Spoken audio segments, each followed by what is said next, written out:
This is the statement that I want to make. This is the claim, the main thesis of what I've been doing for the last decade. And this is a powerful statement, but I believe that the evidence will back it up. Evidence coming not only from our own laboratory, but other laboratories around the world who have been building upon our work and extending it and replicating it to various other populations in various other ways. That gratitude has a power. Power to do what? Gratitude, I believe, has the power to do three things: to heal, to energize, and to change lives. In fact, people do report a healing power to gratefulness, that it can heal them of past hurts, as well as give them hope and inspiration for the future. People report that it can change their lives, that it represents, in many cases, a turning of the mind to focus not on which one is lacking or deprived of, but which one has already. All right, so the definition of gratitude I want to share with you is very short, very simple, but it consists of two components. Number one, it's an affirmation of goodness. We affirm that there are good things, benefits, gifts, that life is good. Doesn't mean that life is perfect, that there are not some complaints, some burdens, some hassles of living as well. But all in all, as we look at our life as a whole, if we look at life accurately, we can identify a number of good things or some amount of goodness in our life. That's one step. Second step, though, is figuring out where that goodness comes from.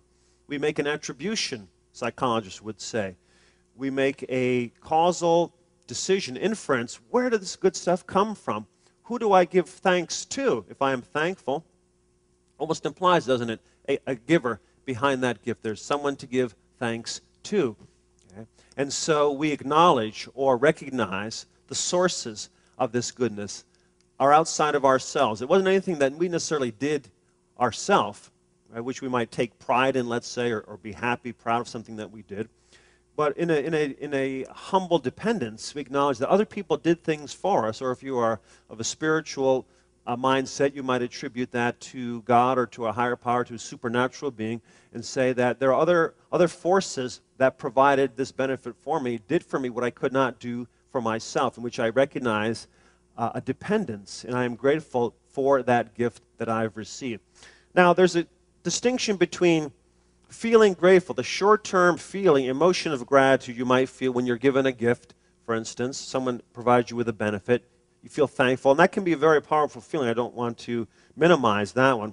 But there's a difference between that short-term feeling and saying that someone is a grateful person, that they habitually look at life from a grateful focus or through gratitude glasses. That's very different, I think. So we could align levels of gratitude on a continuum from the habit of saying thank you to a deeper, abiding sense of thankfulness for life as a fundamental life orientation. That's a different level of a degree of gratitude. So gratitude has complexity, it has depth to it. And the more I study it and read about it and talk to people, the more I appreciate that it's not a simple just being appreciative or being thankful, that there are many nuances and complexities to gratitude.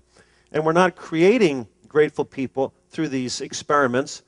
We want to, though, try to, I think that'll be the ultimate goal, is to help individuals develop gratitude more as a deeper orientation, as an attitude toward life, just because of those benefits that it seems to provide. What is a grateful person, you might say? Well, a grateful person is one who is able to receive, right, gifts that other people are providing for them, or life itself as a gift. The grateful person at this other extreme end of this continuum of gratefulness is one who accepts all of life, good and bad. Everything that happens, they see it as a gift or potential gift.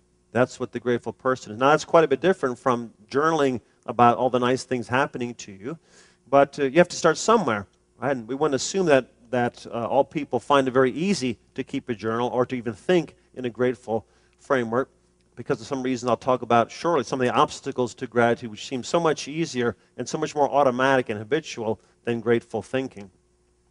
We've developed ways to measure trait gratitude, or dispositional gratitude, a very nice short 6-item questionnaire we've used in a number of studies, where we can identify more grateful and less grateful people.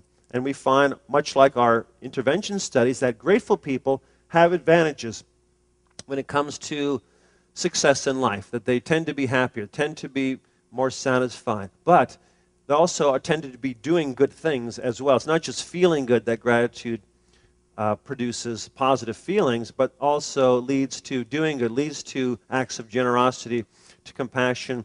Grateful people are more forgiving. Grateful people are more pro-social. They're helping others. And people are saying this about them. It's not just them saying this about themselves. In our studies with the intervention, what we find when we send surveys, questionnaires to spouses, roommates, partners, people who knew these participants well, and we asked them to rate how helpful has Henry been in the last week or so, and how much has they offered to take out the trash and all these things. And what they say is that they become, something's happened. I don't know what happened to Henry, but keep doing whatever you're doing, because he's a new person. He's changed now. He's become more outgoing, helpful, generous, charitable, and so on.